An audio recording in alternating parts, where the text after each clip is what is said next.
Hello everyone, आज है 1 नवंबर और आज की इस वीडियो में हम डिस्कस करेंगे 1 नवंबर से बनने वाले करंट अफेयर के सभी इंपॉर्टेंट क्वेश्चंस। इसके पहले 31 अक्टूबर को हमने डिस्कस किया था इमर्जिंग एशिया कप 2024 का जो खिताब था अभी हाल ही में जीत लिया है अफगानिस्तान ने। इसके अलावा पंजाब नेशनल बैंक के एमडी और सीईओ ये बनाए गए हैं अशोक चंद्र। अभी हाल ही में फुटबॉल का जो सर्वोच्च सम्मान है बैलन डी'ओर, मेल कैटेगरी में ये जीता है रॉड्री ने, फीमेल कैटेगरी में जीता है एटना बोनमती ने। अभी हाल ही में मैथ्यू वेड जो कि ऑस्ट्रेलिया से बिलोंग करते हैं, इन्होंने इंटरनेशनल क्रिकेट से संन्यास का ऐलान किया है। आईसीसी महिला वनडे रैंकिंग में जो भारतीय है क्रिकेटर दीप्ति शर्मा को ओवरऑल दूसरे स्थान पर रखा गया है। श्री श्री रविशंकर ये भी हाल ही में फिजी के हाईएस्ट सिविल ऑनर से सम्मानित किए गए। रिलायंस ने भारत में आर्टिफिशियल इंटेलिजेंस इंफ्रास्ट्रक्चर बनाने के लिए अभी हाल ही में निविदिया के साथ साझेदारी कर ली है। हाल ही में बिहार में जो पहला ड्राई पोर्ट का उद्घाटन है ये बिहटा में किया गया और अभी हाल ही में भारतीय महिला हॉकी खिलाड़ी रानी रामपाल ने संन्यास का ऐलान कर दिया है। तो ये सभी क्वेश्चंस हमने कल पढ़ लिए। अब देखिए, आप लोगों की जो क्लास अपलोड होती है ना, ये अर्ली मॉर्निंग मतलब 4 बजे तक अपलोड हो ही जाती है और अभी दिवाली का टाइम है। मैं आप लोगों के लिए करंट अफेयर का कंटेंट बनाने के लिए मोस्टली जिस वेबसाइट को विजिट करती हूँ, दिवाली के दिन सभी ऑफ थी और मैं तो एक दिन पहले ही मतलब लेट नाइट रिकॉर्ड करती हूँ या अर्ली मॉर्निंग रिकॉर्ड करती हूँ। तो आज नंबर ऑफ क्वेश्चंस आपको कम मिलेंगे।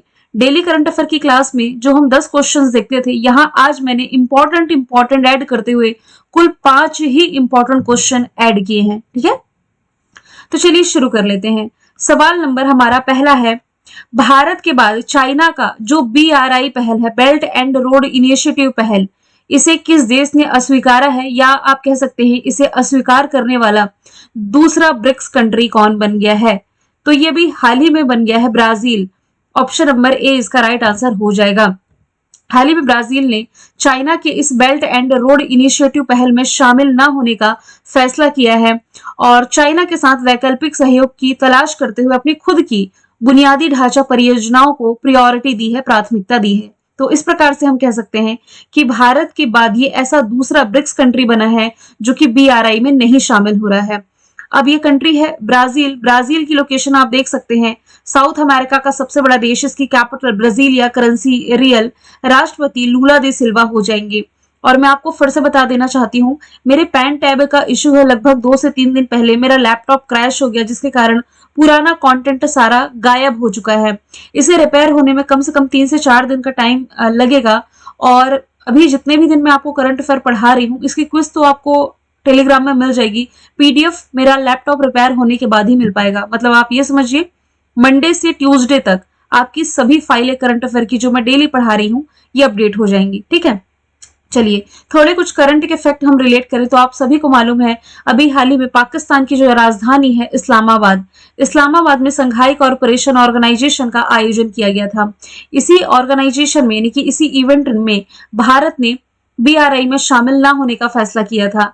अब भारत इसका विरोध कर क्यों रहा है, इसका कारण क्या है? कारण यही है कि चाइना का ये जो वन बेल्ट वन रोड है, ये जो चाइना पाकिस्तान आर्थिक गलियारा जिसे मैंने कहा था चाइना पाकिस्तान इकोनॉमिक कॉरिडोर, इसी बेल्ट एंड रोड इनिशिएटिव परियोजना के तहत जम्मू कश्मीर का जो हिस्सा है इसे भेदते हुए निकलता है और जम्मू कश्मीर ये तो भारत का अभिन्न अंग है, इसलिए भारत को इससे तकलीफ है और हो भी क्यों ना। और इसलिए इस इलाके में चाइना के शामिल होने पर भारत को ऐतराज है और इसलिए भारत इसकी इस पहल में शामिल नहीं होना चाहता। मैंने आपको पहले बताया था कि कैसे बेल्ट एंड रोड इनिशिएटिव परियोजना भारत के जम्मू कश्मीर वाले हिस्से से गुजर रही है। जैसे यदि आप देखें तो ये चाइना का हिस्सा है, यहाँ काशगर प्रांत है और पाकिस्तान वाले हिस्से में यहाँ है इस्लामाबाद नहीं, माफ कीजिएगा, ये हो गया आपका ग्वादर पोर्ट। तो चाइना का काशगर प्रांत से सामान जो है ये डायरेक्ट ग्वादर पोर्ट तक डायरेक्ट आ जाएगा। अब यहां से पहले क्या होता था कि पूरा इसे इंडियन ओशन का चक्कर लगाना होता था, अब डायरेक्ट ग्वादर पोर्ट तक आ गया। अब यहां से कनेक्टिविटी यहाँ सेंट्रल ईस्ट एशियाई में, यहाँ अफ्रीकी कंट्री और यहाँ से यूरोपियन कंट्री में इसकी कनेक्टिविटी पहुंच सकती है। बेल्ट एंड रोड इनिशिएटिव जो कि वर्ष 2013 में चाइना के राष्ट्रपति सी जिनपिंग ने शुरू की थी। ये कनेक्टिविटी पर केंद्रित विकास परियोजना है जिसके तहत एशिया, यूरोप, अफ्रीका को सड़क, रेल और बंदरगाह यानी कि पोर्ट से जोड़ने का प्लान है जिसका मेंबर भारत नहीं है, यानी कि इस परियोजना से भारत बाहर हो गया है और भारत के बाद अब ब्राजील भी इससे बाहर हुआ है। ब्राजील इस साल G20 समिट होस्ट कर रहा है 2024 की। अर्जेंटीना हालांकि ये ब्रिक्स में शामिल होने जा रहा था, ब्रिक्स में शामिल ये 11वीं मेंबर कंट्री बनती, लेकिन लास्ट मोमेंट पर इसने डिनाई कर दिया। इसराइल की यदि बात की जाए तो एशियन डेवलपमेंट बैंक, जिसका हेडक्वार्टर मनीला फिलीपींस में आप पढ़ते हैं, 69 मेंबर कंट्री एडीबी का इसराइल बना है। जबकि बेलारूस जो है ये संघाई कॉर्पोरेशन ऑर्गेनाइजेशन, या इसे आप कह सकते हैं शॉर्ट में SCO SCO का कौन से क्रम का मेंबर कंट्री बना है? 10वें नंबर का मेंबर कंट्री बेलारूस अभी हाल ही में बना है। अगले सवाल की तरफ चलते हैं। किस शहर में 25 लाख से अधिक दिए जलाकर के Guinness book of world record में नाम दर्ज कराया गया है? तो भगवान श्री राम की नगरी अयोध्या, जहां अभी हाल ही में 25,12,585 ये आंकड़े हैं, इतने द्वीप प्रज्वलित किए गए हैं। 500 वर्ष बाद मर्यादा पुरुषोत्तम श्री राम के अपने महल में विराजमान होने के उपरांत अयोध्या ने 2 नए रिकॉर्ड बनाए। एक तो यही है सबसे अधिक दिए जलाने का। पिछले वर्ष हालांकि ये 22,23,000 दीप यहां पर प्रज्वलित किए गए थे, 22.23 लाख। दूसरा रिकॉर्ड सरयू आरती का रहा। सरयू नदी पर जो आरती का आयोजन किया गया, दूसरा रिकॉर्ड इसका रहा, जहां एक साथ 1121 वेदाचार्यों ने पार्टिसिपेट किया। ये अनूठा रिकॉर्ड योगी सरकार ने पहली बार हासिल किया है। यदि बात की जाए अयोध्या की, सरयू नदी के किनारे बसा हुआ है, भगवान श्री राम की नगरी है। अयोध्या से ही यदि आप रिलेट करेंगे ना, तो अयोध्या एयरपोर्ट का नाम मर्यादा पुरुषोत्तम श्री राम के नाम पर रखा जाना था, लेकिन इसी साल इसका नाम बदल करके महर्षि वाल्मीकि इंटरनेशनल एयरपोर्ट किया गया, क्योंकि भाई महर्षि वाल्मीकि जी के ही द्वारा रामायण की रचना की गई थी। और अयोध्या से यदि आप रिलेट करेंगे तो उत्तर प्रदेश का पहला सोलर सिटी यही है। यदि भारत का पहला सोलर सिटी पूछा जाता तब आंसर होता सांची, जो कि मध्य प्रदेश का शहर है। वाराणसी भी उत्तर प्रदेश का शहर है। गंगा नदी के किनारे बसा सबसे स्वच्छ शहर वाराणसी हो जाएगा। वाराणसी में स्वर वेद नाम का दुनिया का सबसे बड़ा मेडिटेशन सेंटर का उद्घाटन प्राइम मिनिस्टर नरेंद्र मोदी जी ने किया था। हालांकि प्राइम मिनिस्टर नरेंद्र मोदी जी का निर्वाचन क्षेत्र ही वाराणसी है। उत्तर प्रदेश में वाराणसी और अयोध्या दोनों को यदि आप कंपेयर करेंगे ना टूरिज्म के लिहाज से, तो करंट अफेयर में मैंने आप लोगों को बताया था कि टूरिज्म के लिहाज से उत्तर प्रदेश का जो टॉप का शहर बना है, ये भी हाल ही में बन गया है अयोध्या, वाराणसी को पीछे छोड़ते हुए। ओरछा और उज्जैन की यदि बात की जाए, दोनों शहर आपके हैं मध्य प्रदेश में। ओरछा है, ये आप यदि रिलेट करेंगे तो ये रिलेट कर सकते हैं कि ओरछा को यूनेस्को के द्वारा हेरिटेज लिस्ट में शामिल किए जाने का फैसला किया गया है। उज्जैन की यदि बात की जाए, उज्जैन शिप्रा नदी के किनारे है, ओरछा बेतवा नदी के किनारे है। ठीक है, तो उज्जैन से आप ये रिलेट कर सकते हैं, एक तो बाबा महाकाल की नगरी है उज्जैन। इसके अलावा दुनिया की पहली वैदिक घड़ी इसी उज्जैन में स्थापित की गई। यदि आपसे एग्जाम में पूछा जाए दुनिया की पहली वैदिक घड़ी का नाम क्या है, विक्रम, स्थापित कहां की गई है, उज्जैन में। देश का पहला यूनिटी मॉल भी उज्जैन में स्थापित किया गया था। सवाल नंबर 3 है, हाल ही में किस केंद्रीय मंत्री ने अदिति 3.0 और डिस्क 13 ये लॉन्च किया है? तो अभी हाल ही में जो केंद्रीय मंत्री हैं राजनाथ सिंह जी, इनके द्वारा अदिति 3.0 और डिस्क 13 लॉन्च किया गया है। स्वावलंबन 2024 सम्मेलन, जो कि अभी हाल ही में राजधानी दिल्ली में भारत मंडपम में आयोजित किया गया, इस दौरान एडेक्स editing development of innovative technology का तीसरा संस्करण यानी कि अदिति 3.0 लॉन्च किया गया। और इसके अलावा डिस्क यानी कि डिफेंस इंडिया स्टार्टअप चैलेंज का 13वां संस्करण भी लॉन्च किया गया। नौसेना नवाचार और स्वदेशीकरण संगठन यानी कि आप इसे कह सकते हैं NIIO। अच्छा, यहां पर जो टर्म लिखा हुआ है NIIO, इससे आप क्या समझते हैं? तो इसकी फुल फॉर्म बनती है naval innovation and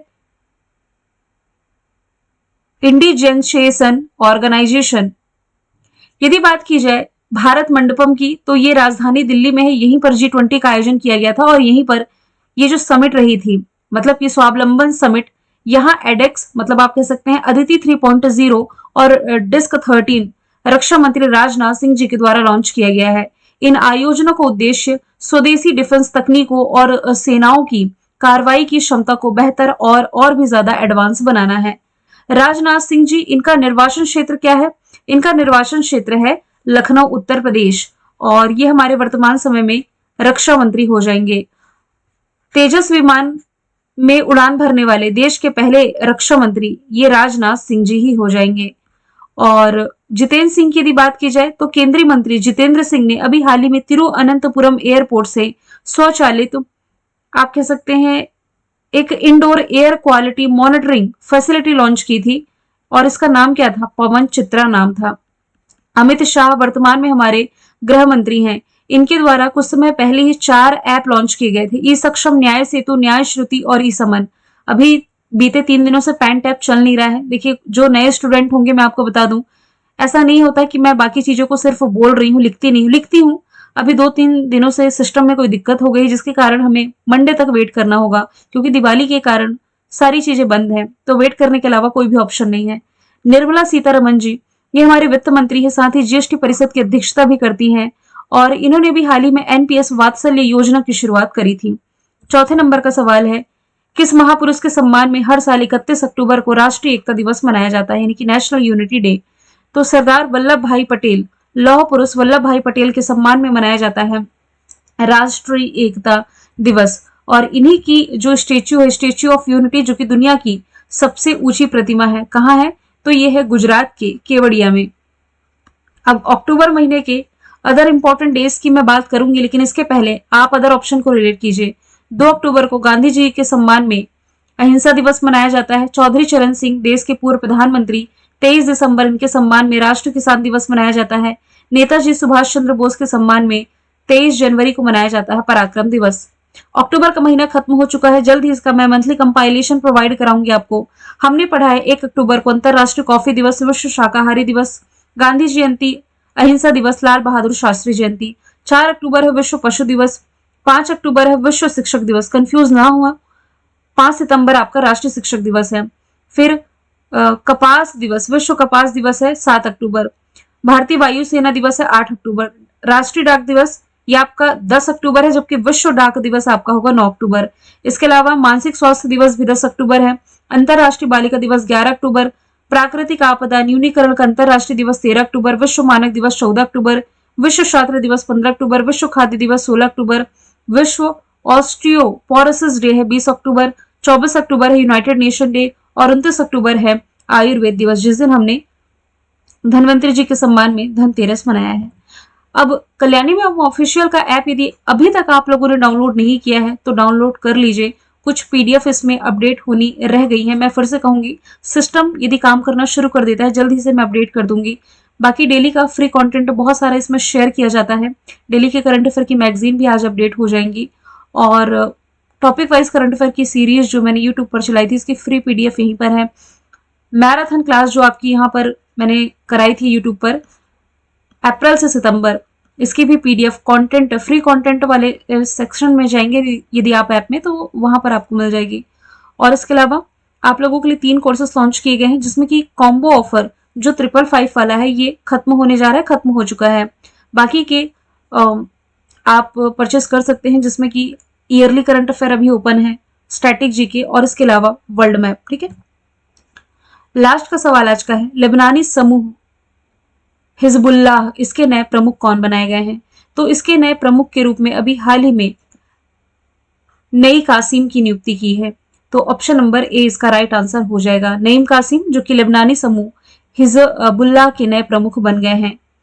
Naeem Qasim इसके संस्थापक सदस्यों में से एक हैं। वे 1991 से हिजबुल्लाह के उप महासचिव के रूप में कार्य कर रहे थे और वे रिप्लेस करने जा रहे हैं हसन नसरुल्लाह को, जिनकी 1 महीने पहले ही इजरायली बमबारी में डेथ हो गई थी। अक्टूबर 1997 में हिजबुल्लाह को अमेरिकी विदेशी विभाग द्वारा एक विदेशी आतंकवादी संगठन के रूप में नामित किया गया। हालांकि 60+ कंट्रीज ऐसी हैं जो कि इसे एक आतंकवादी संगठन मानती हैं। हिजबुल्लाह एक लेबनानी शिया इस्लामीवादी राजनीतिक दल और अर्धसैनिक समूह है, जिसे 60 से अधिक कंट्रीज अमेरिका समेत इसे आतंकी संगठन का टैग दे रखा है ऑलरेडी। मसूद पेजिशकियान जो है ये ईरान के राष्ट्रपति नए बनाए गए हैं। मोहसिन नकवी एशियाई क्रिकेट परिषद के अगले अध्यक्ष हैं। मोहम्मद यूनुस बांग्लादेश में अंतरिम सरकार के नेता हो जाएंगे। तो ये थे आज के टॉप 5 इंपॉर्टेंट करंट अफेयर के क्वेश्चन जो कि हमने डिटेल में पढ़ा है। मैंने कल आपसे पूछा था दलित उप कोटा लागू करने वाला देश का पहला राज्य कौन बना, जिसका आंसर था हरियाणा। आज का सवाल आपका है, ब्रिक्स शिखर सम्मेलन 2024 की मेजबानी कौन सा देश कर रहा है? इसका आंसर जो भी आप कमेंट बॉक्स में बताइएगा। मिलेंगे हम नेक्स्ट वीडियो में। Thank you so much.